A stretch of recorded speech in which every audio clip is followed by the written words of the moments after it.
Olá, pessoal, tudo bem com vocês? Eu sou a professora Adriana e este é o meu sinal. Estamos aqui com o nosso amigo Plínio, que é o nosso intérprete de hoje, e estaremos iniciando, não é? Mais uma aula de poema e figuras de linguagem. Prepara aí o seu ambiente, organiza aí, convida alguém que está aí na sua casa, não é? Acordando ou já continuando as atividades do dia. Para esse momento é necessário você se organizar, preparar o ambiente, é necessário também a compreensão de todos, não é? Que é o momento de estudo. Então, acredito que esse compartilhar do aparelho celular ou da TV é algo que acontece aí na sua casa. Então, nós torcemos para que isso esteja acontecendo e você esteja totalmente motivado para mais uma aula. Acabamos de ter uma aula de ciências e agora é a nossa aula de língua portuguesa. Hoje eu tenho comigo aqui no estúdio a minha colega de trabalho, Viviane Santos, que estará se apresentando, falando com vocês aqui na minha aula também, ok? Bom dia, gente. Bom dia, professora Adriana. Eu vou estar aqui com vocês durante essa aula para fazer essa comunicação aí com o chat. Então, se você tiver alguma coisa para falar e dizer para a gente, pode dizer que eu vou estar aqui e vou responder o seu comentário e fazer alguma interferência na aula, tá certo? Volto com você, Adri. Essa interação é muito massa e aí vocês estarão tendo essa interação conosco através do chat. Então, aproveita, entra aí, se você tem um tempinho aí, para e assiste a aula, pega seu material, mas eu gostaria também de continuar colocando esta informação. Se o seu celular é o sistema Android, você deve apontar para o primeiro QR Code que está aparecendo aí na sua tela. Se o seu celular é sistema iOS, você aponta para o segundo QR Code que aparece aí na sua tela, ok? A nossa aula está começando, então prepara tudo e vamos caminhar nessa trilha de conhecimentos juntos, minha gente. Pois o conhecimento, ele é a base de tudo. É ele que abre os nossos olhos para continuarmos avançando no aprendizado. Então, prepara o ambiente e vamos lá. Nesta aula, vamos continuar falando sobre poemas e figura de linguagens. Vamos revisar o que é figura de linguagem. Vocês lembram o que é figura de linguagem? O que são figura de linguagem? Tivemos 2 aulas. E vocês estão aí lembrando o que é? São recursos que o falante ou o escritor usa para dar maior expressividade à sua mensagem. Então, estamos aqui, não é, falando. Quando alguém está escrevendo, também está construindo um texto, uma mensagem. E aí, essas figuras de linguagem falada, vocês lembram que nas aulas anteriores eu usei alguns exemplos como você é o meu sol, quando alguém fala assim, não é? Você é o meu sol. Que figura de linguagem é essa? Vocês lembram as figuras de linguagem que foram trabalhadas na aula anterior? Se não lembra, eu vou revisar para vocês. Eu usei esse exemplo, você é o meu sol. E aí, você já falou isso para alguém? Você é o meu porto seguro, né? Então, são situações de fala que é expresso, né? Uma figura de linguagem. Sol representa o quê? Luz, né? Claridade, e aí iluminação. Então, quando você usa essa expressão, você está usando uma metáfora. E aí, você na minha vida é como um sol. E aí? Que figura de linguagem é essa, pessoal? Lembra aí. Parece, não é? Mas nós temos aí, nesta outra figura de linguagem, um detalhe. E aí, já conseguem perceber? A minha torcida e da professora Viviane Santos é que realmente vocês já estejam reconhecendo essas figuras de linguagem. Eu falei, você é o meu sol, nós temos aí a metáfora. E quando eu digo assim, você é como um sol na minha vida, que figura de linguagem é essa? Eu estou fazendo uma comparação. que é outra figura de linguagem. Lembraram? Então, figura de linguagem são recursos que o falante ou o escritor usa para dar maior expressividade na sua mensagem. Voltando, dentre as figuras de linguagem, as mais frequentemente usadas, principalmente em poemas, são a metáfora e a comparação, não é? Muitas vezes. E aí eu tenho outro exemplo aqui. João é um palhaço. E aí? Vocês têm aquele colega que é bem divertido, que está sempre fazendo palhaçada, fazendo todo mundo rir? É legal, né, pessoal? Estarmos com pessoas assim. E os outros que são sérios, né, mais contidos, também são importantes na nossa vida. Precisamos de todos os temperamentos juntos, não é verdade? E aí é interessante, eu gostaria de chamar a atenção de cada um de vocês, tanto alunos quanto também os pais que estão aí nos assistindo ou os responsáveis. Estamos no Setembro Amarelo. E aí estamos olhando, não é? Olhando todos ao nosso redor. E o nosso olhar vai também para o nosso aluno, para a nossa família, para os nossos amigos. E aí é importante estarmos pensando e falando sobre isso. João é um palhaço, é um exemplo, né? Às vezes tem aquelas pessoas que estão fazendo o tempo todo os outros estarem rindo, mas essa pessoa pode estar triste. Essa pessoa faz os outros rirem, mas ela não é feliz. E aí ela precisa rir também. E aí quando estamos olhando o outro, prestando atenção no outro, percebemos este detalhe. E aí é interessante, né, vivenciar isso dentro da família, olhar como é que o outro está se comportando. Então, neste exemplo aqui, nós temos uma metáfora. João é um palhaço. Vocês percebem que é uma afirmação, que essa pessoa faz palhaçada, faz todo mundo rir? Eu estou usando uma linguagem informal, né? Dizendo assim, esta pessoa faz palhaçada, porque é isso, não é? Essa expressão que vocês usam, eu também uso, não é? Falamos assim, fulano de tal faz muita palhaçada. Eu consigo rir com ele, litros, não é? Usamos assim quando estamos juntos, né? Conversando, brincando, e isso é muito legal.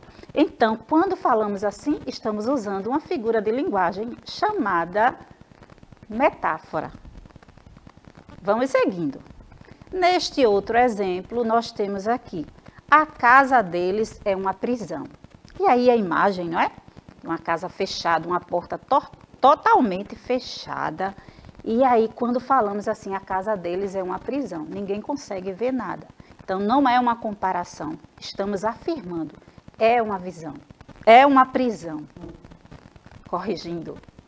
Então, quando falamos isso, estamos falando, não é? Uma figura de linguagem que vocês já conhecem, que é a metáfora. A vida dela é um conto de fadas. E aí?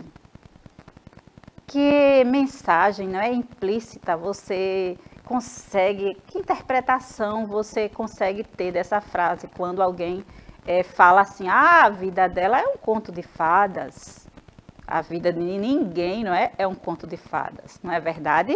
Nossa vida é um misto de acontecimentos e todos os acontecimentos, sejam eles bons ou ruins, eles servem para nos dar crescimento e nos leva a um aprendizado. É assim que devemos olhar a vida, não é? Então, a vida dela é um conto de fadas, é uma metáfora.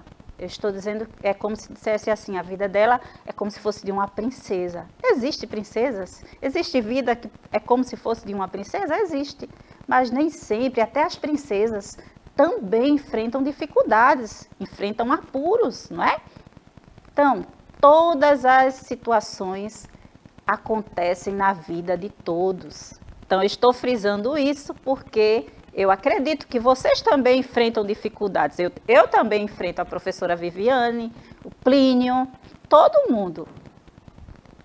Lembrando, metáfora também pode ser encontrada em textos publicitários, em ditados e provérbios populares e em diversos outros gêneros textuais, não apenas em poema. Vocês lembram que eu falei, não é, antes, no início, na primeira aula, que o filósofo, não é, conhecido Aristóteles, ele afirma isso, que o texto, não é, o poema, o texto escrito em forma de poema, ele não está apenas só em versos populares. Ele pode ser ali um artigo científico, não é? Ele pode ser também, não é? Ele pode estar ali também em outros textos que você olha e não é apenas um texto popular. Vejamos os exemplos de metáfora em ditados populares. Dar murro em ponta de faca. Quando alguém diz assim, você está dando um murro em ponta de faca. Que significa essa expressão? Vocês entendem quando um adulto ou um adolescente, um jovem pode falar isso, não é? Porque a nossa linguagem, ela é construída no dia a dia. Então, nos ambientes que estamos inseridos, escola, família, comunidade, que a nossa linguagem, ela é construída. Então, às vezes falamos e não ouvimos as pessoas se comunicarem, mas não sabemos o que significa essa expressão. E aí, dar murro em ponta de faca é uma metáfora utilizada para fazer referência a uma situação em que alguém insiste em fazer algo que não traz resultado e que pode causar dano a si próprio. Olha aí. Então, dar murro em ponta de faca é fazer algo que não está dando resultado, que está errado, mas alguém está insistindo em continuar fazendo da mesma forma. Então, olha aí um aprendizado. Se vocês não sabiam, vocês ficam sabendo. Se já sabiam, está sendo reforçado. E alguém pode, de repente, conhecer pela primeira vez o significado desta metáfora, né, usada neste ditado popular. Carregar o mundo nas costas. E aí, vocês já ouviram esse ditado, né? Olha, fulano de tal carrega o mundo nas costas. Eita, e esse ditado popular veio de onde, minha gente? Veio, não é? Vejam o significado desse ditado popular. Atlas foi castigado por Zeus. Atlas, Zeus, se vocês não sabem, era um deus grego. Vejam só. Atlas foi castigado por Zeus e condenado a sustentar as colunas do céu. Daí, ser representado com a esfera celeste nos ombros. Atlas, retificando, né, era como se fosse o servo, né? Zeus era o deus. E aí, interessante, ele é colocado a sustentar as colunas, né, na esfera celeste. O uso dessa metáfora estabelece uma comparação com pessoas que possuem muitas responsabilidades sobre si e que, eventualmente, aparentem com um ar cansado ou transtornado como o de Atlas, que é sempre retratado com o rosto voltado para baixo. Voltando à imagem aqui, aí vocês percebem, ali, nessa imagem alguém está assim, não é? Se sentindo desconfortável. Então, esse ditado popular, carregar o mundo nas costas, significa isso. E surgiu a partir desse conhecimento aí, não é? Sobre os deuses gregos. Também são metáforas, expressões comuns do dia a dia. Comuns, como coração de gelo. Alguém diz assim, você é muito frio, não tem emoção naquilo que você fala, naquilo que você faz. Olha, essa pessoa tem um coração gelado, não é? É aquela pessoa conhecido como aquela pessoa, não é? Insensível. Então, essa colocação é uma metáfora.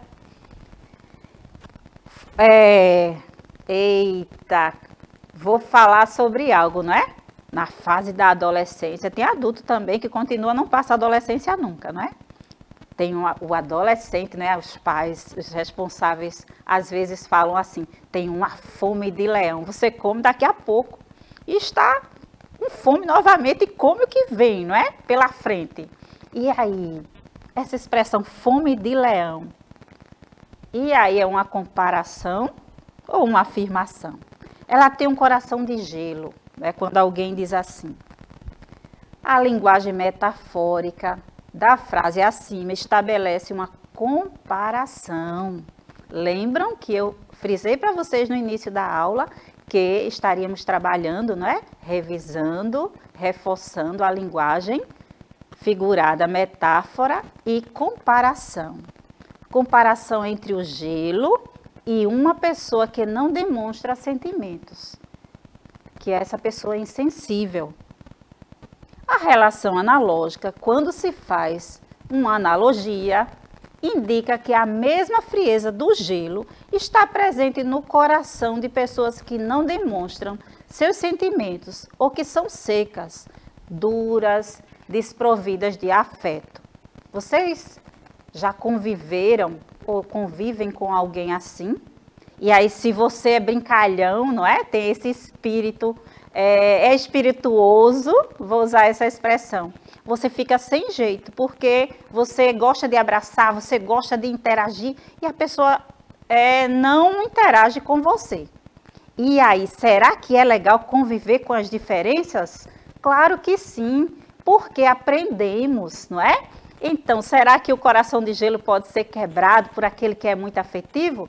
Pode sim. Então, quando usamos essas expressões dentro do conhecimento de figura de linguagem, estamos usando a linguagem figurada comparação.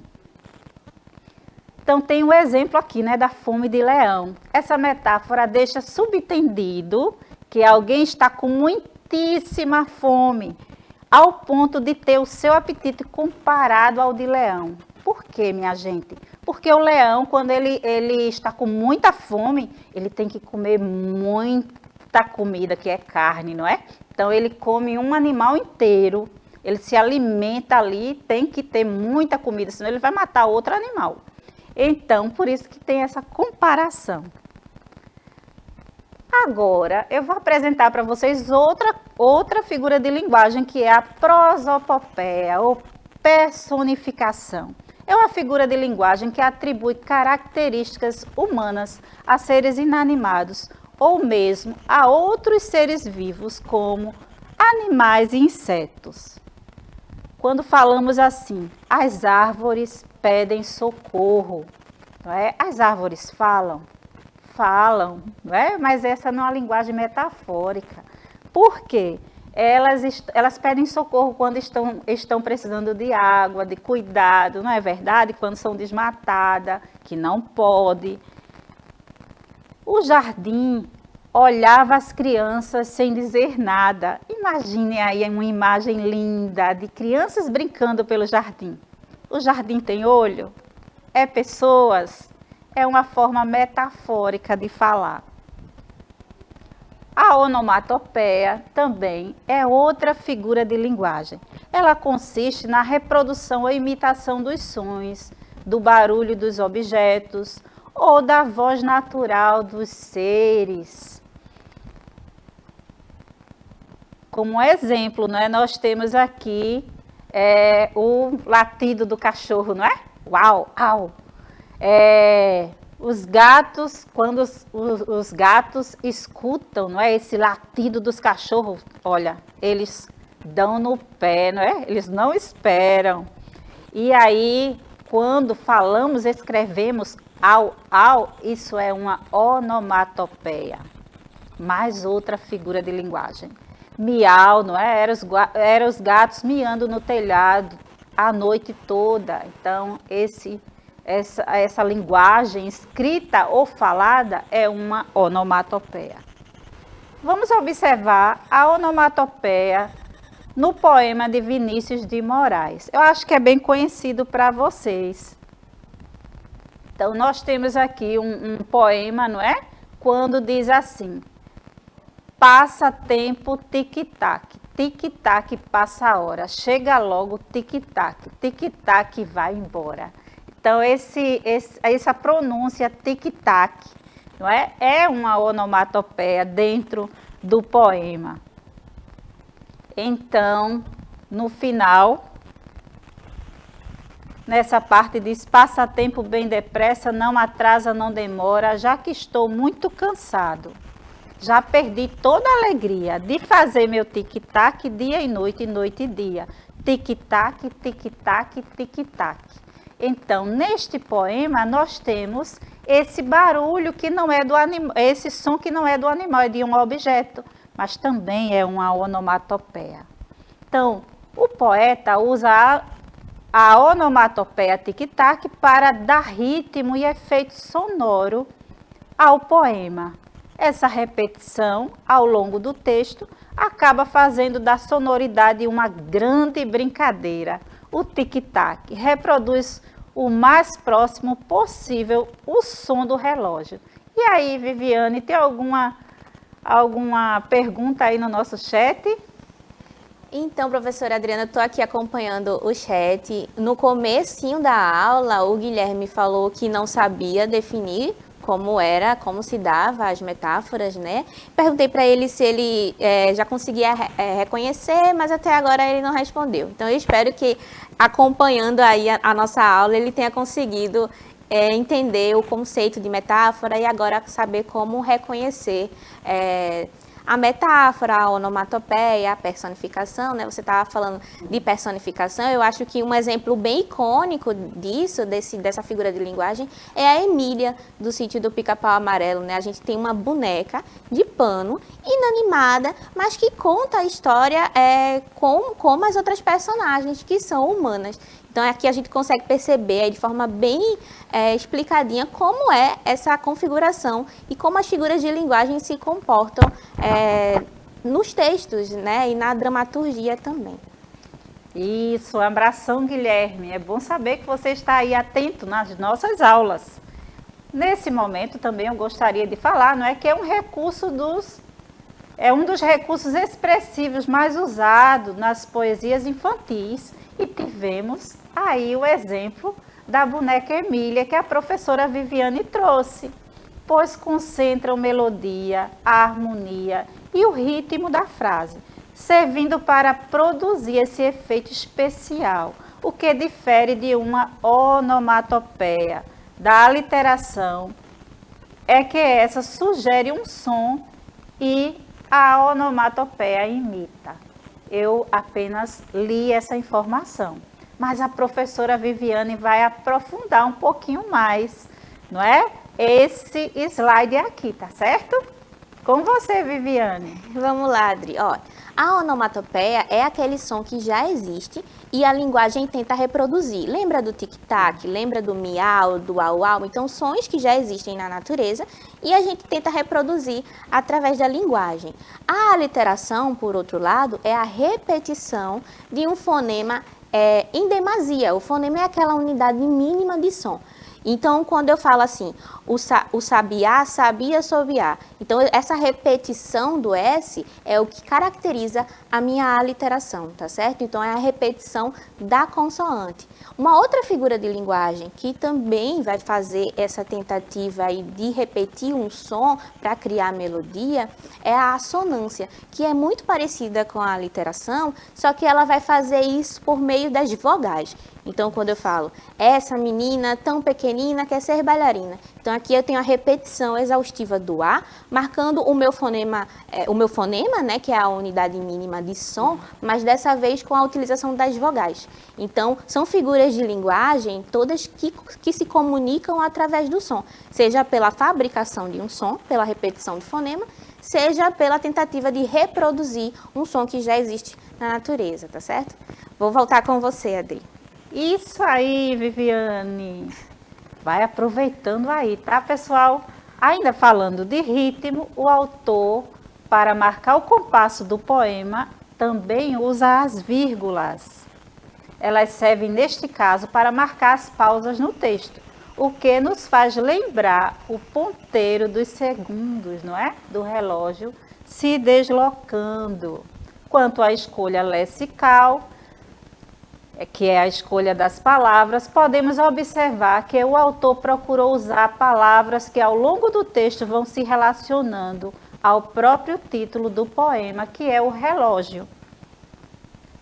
Por exemplo, tempo, hora, atrasa, dia, noite. Vocês percebem o papel da vírgula? Hora de praticar.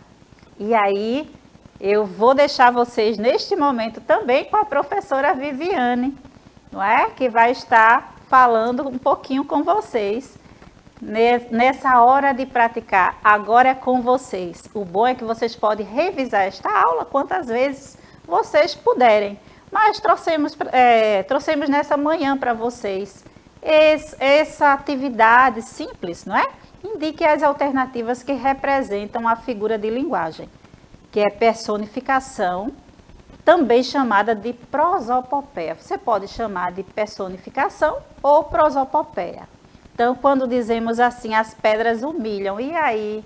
Deixo com você, Viviane. Vamos tentar fazer o reconhecimento agora, né? A gente viu as figuras de linguagem, a gente viu que a personificação é essa característica, o reconhecimento dessa característica humana em objetos e coisas inanimadas. Então, vamos lá fazer o reconhecimento. Na letra A, a gente tem as pedras humilham. As pedras costumam humilhar alguém? Não, né? Isso é uma característica que é dada a pessoas. Então, essa aí eu acho que tem grandes chances de ser uma prosopopeia. Vamos para a letra B. Os confetes festejam. Quem festeja? As coisas ou as pessoas? Fica aí a dúvida também. Na letra C, os diários contam segredos. Será que os diários contam? Será que eles falam mesmo? Ou eles aí contêm as informações que as pessoas contaram? Vamos ver mais exemplos? Na verdade, vamos ver as respostas. Nesse primeiro exemplo, as 3 opções são exemplos de personificação, porque elas estão dando qualidade a coisas que são inanimadas, tá certo? Vamos continuar, professora? Vamos lá? Então, temos mais outros exemplos, que é os copos celebram as alegrias. E aí? Como a professora Viviane falou, não é? Os objetos celebram, quem celebram são as pessoas. E aí? A floresta clama por piedade, também é uma figura de linguagem. Eles foram para o rio. Vocês conseguem identificar alguma figura de linguagem? Não, né? O cachorro dormiu fora da casa ontem, também não. Então, pessoal, nós ficamos por aqui, encerramos, né, esse momento de aula e falando sobre poema e figura de linguagem e convidamos você para a próxima aula e a professora Viviane também vai se despedir de vocês. Tchau, gente. Foi uma alegria ficar aqui com vocês hoje. Espero voltar em outros momentos. Até a próxima aula. Tchau, pessoal.